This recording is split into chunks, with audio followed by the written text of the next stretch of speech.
اليوم اکملت لکم دینکم واتممت علیکم نعمتی ورضیت لکم الاسلام دینا۔ صدق اللہ مولانا العظیم۔ بارگاہ رسالت مآب صلی اللہ علیہ وسلم میں درود پاک کا ہدیہ پیش کریں۔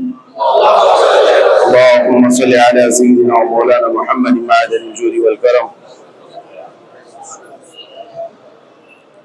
وآلہ واصحابہ الکرام ابنہ الکریم وبارک وسلم صلاۃ دائمۃ سرمدا ابدا۔ بڑی معذرت کے ساتھ تاخیر زیادہ ہو گئی اور اندازہ یہ تھا کہ آپ کے امام صاحب قبلہ اس وقت تک یہاں بیان کر رہے ہوں گے اور میں سفر سے ابھی آپ کے سامنے حاضر آیا ہوں، اور زندگی پوری سفر بن گئی ہے۔ اللہ تبارک و تعالیٰ اس میں برکت عطا فرمائے۔ میرے عزیزوں، کچھ اہم چیزیں آج کے دور کے تقاضے کے مطابق آپ کے سامنے رکھتا ہوں۔ ہمارے لیے سب سے امپورٹنٹ چیز یہ معلوم کرنا ہے کہ ہمارے لیے سب سے اہم مسئلہ کیا ہے جس پر ہمیں توجہ دینی چاہیے۔ مسئلے تو بہت ہیں، پریشانیاں، مشکلات اور بہت ساری چیزیں ہیں، لیکن انسان عقل مند وہ ہے جو یہ فیصلہ کر لے کہ مجھے فوکس کس پہ کرنا ہے۔ جس دن اسے یہ سمجھ آ جائے گی کہ پریشانیاں تو 100 ہیں، 150 ہیں، 200 ہیں، لیکن ان میں سے اہم چیز کیا ہے، تو میں سمجھتا ہوں وہ حل سمجھ جائے گا اور وہ اپنے وقت کو اور اپنے انرجی کو، اپنی زندگی کو ضائع نہیں ہونے دے گا۔ آج زندگی کے بے شمار مسئلے ہمارے ساتھ، لیکن ہم الجھے ہوئے کس پہ ہیں؟ کن باتوں پر ہم ڈسکس زیادہ کرتے ہیں؟ کون سی چیزوں میں ہم ایک دوسرے کے گریبان پکڑے ہوئے ہیں؟ یہاں پر آ کر ہمیں تنبیہ کرنا پڑتا ہے۔ جب گھر پر آگ لگی ہو تو آپ آٹے، چاول اور نمک کے لیے جھگڑا نہیں کر رہے ہوں گے، بلکہ آپ کے لیے اہم مسئلہ یہ ہے کہ میرے گھر کی چار دیواری کو محفوظ کر لوں۔ تو مسائل میں یہ سمجھنا بہت ضروری ہے کہ چھوٹا کیا ہے، بڑا کیا ہے۔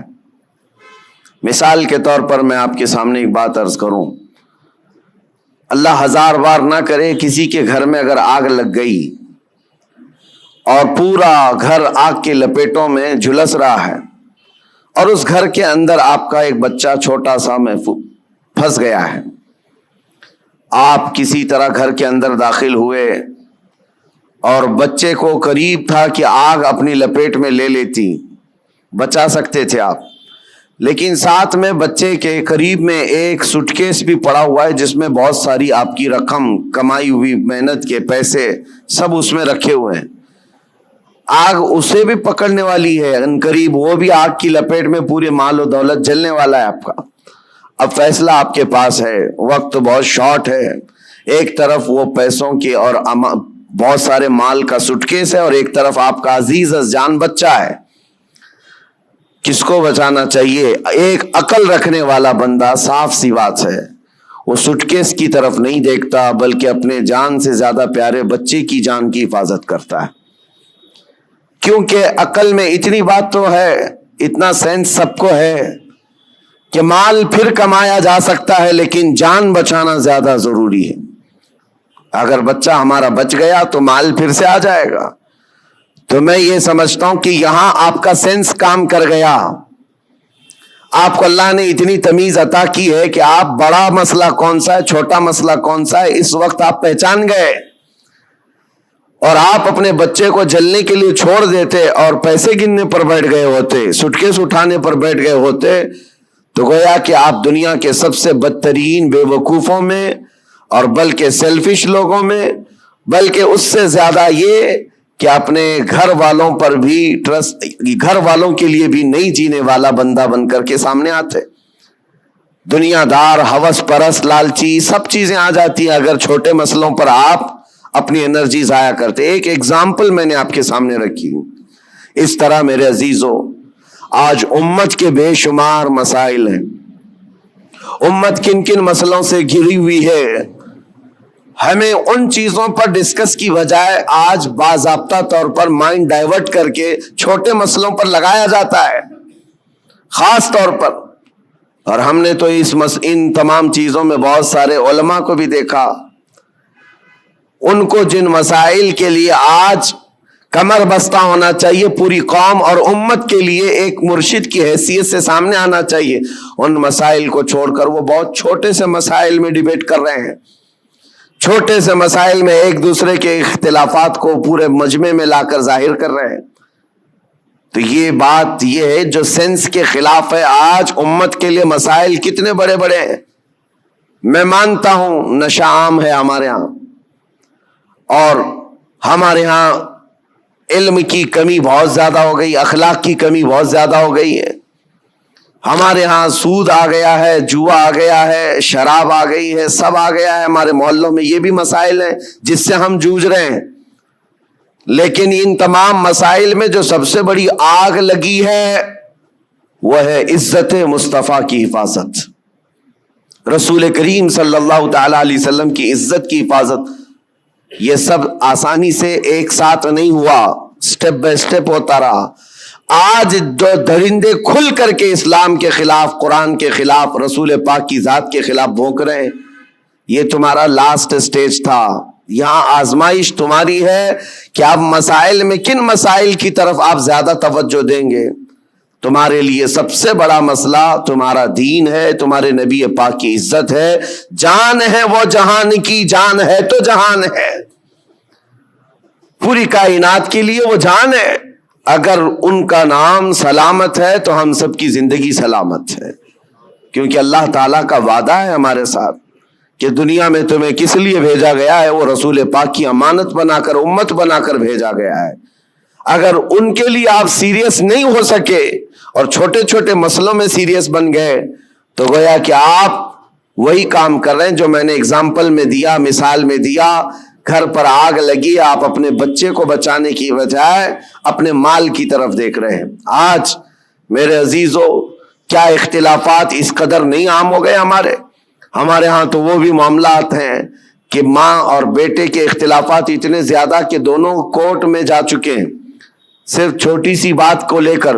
بیٹا کٹہرے میں اس طرف کھڑا ہے، ماں اس طرف کھڑی ہے، دونوں کے وکیل الگ الگ ہیں، اور لڑائیاں بڑے زور و شور سے، بھائی بھائی کے ہیں، بہن بھائی کے ہیں، پراپرٹی کو لے کر، اور مدتوں کورٹ میں 25 سال 30 سال گزر گئے ایک ٹکڑا زمین کے لیے، اور وہ بھی ایسا کہ کورٹ نے پوری زندگی بھر تمہیں گھمایا پھرایا، تمہاری چپل گھس گئی، جس کے لیے تم نے بڑی بڑی نفرتوں کی دیواریں کھڑا کر رکھی تھی، تمہارے لیے اس کی ایک بالشت جگہ بھی زندگی میں مل نہ سکی، یوں ہی دنیا سے چلے گئے اور مر گئے۔ تو جو لا یعنی چیزیں ہیں اس کے لیے اتنی انرجی ضائع کرنا، یہ بیوقوفی ہے۔ آج میں یہی بات کہنا چاہتا ہوں، امت کو جن مسائل کی آج ضرورت ہے اس پر ڈسکس بھی ہو، اس کے لیے لائے عمل بھی تیار کریں۔ لوگ آ کر کے آج یہ مسائل ضرور رکھیں۔ دیکھیں، آج محرم کا یہ مہینہ چل رہا ہے، اس کو آپ میری تنقید نہ سمجھیں اور نہ ہی میں کوئی گستاخ ہوں۔ میں مولا امام حسین رضی اللہ تعالیٰ عنہ کا پیدائشی شہدا ہوں۔ الحمدللہ ہمیں ہمارے گھروں سے یہ گٹھی میں پلائی ہوئی محبت ہے، لیکن محرم کے آتے ہی جتنا ایکٹیو ہمارے محلے ہوتے ہیں، سارے جگہ پر ایک جگہ 51 دیگ کھچڑا بنا ہے، دوسری جگہ کمپٹیشن میں 100 دیگ کھچڑے بنائے، 51 دیگ 100 دیگ، ٹھیک ہے پکاؤ کھلاؤ، لیکن ایک بات میں آپ کو بتاؤں، کھلانا ثواب ہے، کس کو کھلانا؟ پیٹ بھرے ہوئے کو کھلانا؟ یہاں تو حال یہ ہے جو خود گھر میں کھا کھا کر موٹے ہو چکے وہی کھچڑا کھانے بھی آ گئے۔ کوئی ایسا بندہ تو ہمیں نظر نہیں آیا جس کے گھر میں ایک روٹی بھی نہیں ملتی اور وہ آ کر کے کھا گیا ہو تو اس کے لیے ثواب ہی ثواب ہے۔ غربا اور مساکین کو کھلانا بہت بڑا ثواب ہے۔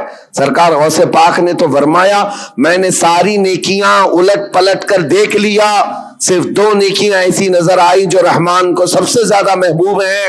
انہوں نے اپنے ملفوظات میں لکھ دیا ہے، فرماتے میں نے ساری نیکیاں چھان کر دیکھ لی، 2 نیکیاں جو سب سے زیادہ اللہ کو پسند ہے، ایک بھوکوں کو کھلانا، دوسرا ننگوں کو کپڑا پہنانا۔ لیکن یہ شرط بتائی کہ بھوکوں کو کھلانے کا مطلب یہ ہے کہ جو غربت اور افلاس کی وجہ سے کھا نہیں پاتا. میرے اس کہنے کا مطلب یہ نہیں ہے کہ امیر لوگ کھچڑا نہیں کھا سکتے, تبرک نہیں کھا سکتے ہیں. ہم بھی کھاتے ہیں, آپ بھی کھائیں, سارے لوگ کھائیں. لیکن میرے عزیزو, ہمارا کل اثاثہ لا کر کے کیا انہی ساری چیزوں پر ہی خرچ کرنا ہے؟ امت کے لیے ایسے مسائل ہیں, پورے محلے میں گھوم پھر کر کے ہم دیکھ لیں, ہمارے لیے, ہمارے بچوں کے لیے کوئی ایسا کوچنگ سینٹر نہیں ملتا جہاں پر غریب بچوں کو پڑھا کر کے IAS یا IPS تک کی تعلیمات دی جا سکے. اس کے لیے کوئی سوچتا بھی نہیں.